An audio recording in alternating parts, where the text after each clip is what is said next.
একটি সময় আসবে মানুষ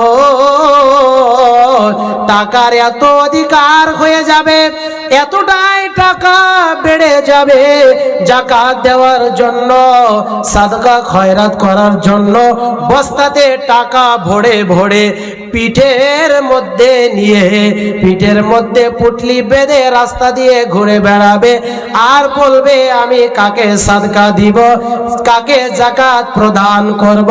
সেদিন কোন বেসাদাকাতিহি ফালা ইয়াজিদু মা ইয়াকবালুহা, সেদিন কোন তার যাকাত নেওয়ার জন্য কোনো লোক থাকবে না। আজকে মসজিদ বানানোর জন্য জলসা করা হচ্ছে, আজকে মাদ্রাসা বানানোর জন্য জলসা করা হচ্ছে।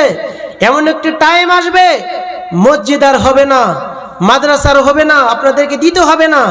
এত টাকার অধিকার হয়ে যাবে, এতটাই টাকা বেড়ে যাবে যে একজনকে আরেকজনকে দেওয়ার জন্য, একজন আরেকজন মুখোমুখি হবেন, একজন আরেকজনকে দেওয়ার জন্য পাগলের মতো ছুটে বেড়াবে টাকা পয়সা নিয়ে, কিন্তু সেদিন কোনো টাকা নেওয়ার কোনো লোক থাকবে না।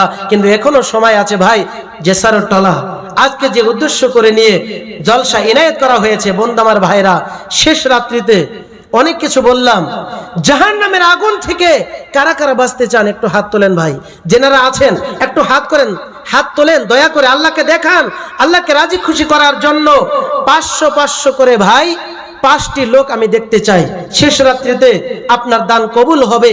আমি একজন মুসাফির মানুষ, আল্লাহ রাসূল সাল্লাল্লাহু আলাইহি ওয়াসাল্লাম বলেছেন 3 শ্রেণীর লোক আল্লাহর কাছে, 3 শ্রেণীর লোকের দোয়া রদ করে দেওয়া হয় না। তার মধ্যে অন্যতম এক শ্রেণীর লোক কি? দাওয়াতুল মুসাফির। মুসাফির যারা, আমি একজন মুসাফির, 900 কিলোমিটার পেরিয়ে আপনাদের কাছে এসেছি, আপনাদের ভালোবাসায়, আপনাদের মহাব্বতে, আপনাদের আহ্বানে আমি ডেট মনে রেখে সম্মান আপনাদেরকে রেখেছি। বন্ধু আমার ভাইরা, আল্লাহ পাক রব্বুল আলামিন আমাকে তৌফিক দিয়েছেন বলে আপনাদের সম্মুখে আসতে পেরেছি, 2-4টি কথা বলতে পারলাম।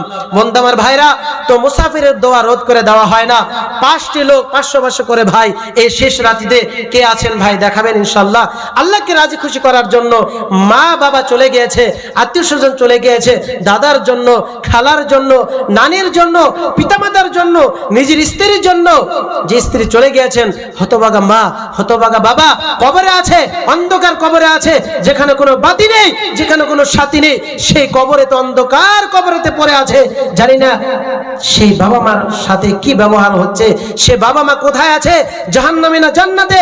আল্লাহ তার সন্তান হিসাবে, তার গার্জিয়ান হিসাবে তার পক্ষ থেকে যা মাল সম্পদ রেখে গিয়েছে, সে মাল সম্পদ থেকে আপনি যদি তাদের জন্য দান করেন, সে দানকে আপনার রদ হবে না, কারণ আপনার ফায়দা রয়েছে, সফল হয়েছে।